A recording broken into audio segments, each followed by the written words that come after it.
ଯିଏ ନିଜେ ଠିକ୍ ସେ ଖାଇ ଶିଖିନି ସେ ଅନ୍ୟକୁ ଖୁଆଉଛି। କାଲି ଶନିବାର ଥିଲା, ସ୍ୱାମୀ ଫେରିଲା ବେଳେ ଦିଅରଙ୍କୁ ନେଇକି ପଳେଇ ଆସିଥିଲେ।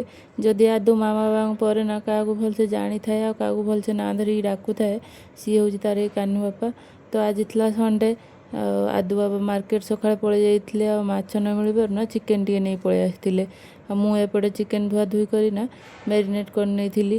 ଆଦୁ ବାବା କୁହନ୍ତି ଯଦି ଚିକେନ୍ କିମ୍ବା ମାଛରେ ଟିକେ ଲେମ୍ବୁ ରସ ଆଉ ତେଲ ଦେଇ ମ୍ୟାରିନେଟ୍ କରିବ ନା ତାର ଆଇଁଷିଆ ଗନ୍ଧ ଛାଡ଼ିଯିବ। ଏପଟେ ମୁଁ ରୋଷେଇ ଆରମ୍ଭ କରିଦେଇଥିଲି। ମାଛ ଭଜା ହେଉ କି ଚିକେନ୍ କଷା, ମୋର ତ ଟୁଆଁ ଟୁଇଁ ଆଗ ଖାଇବେ।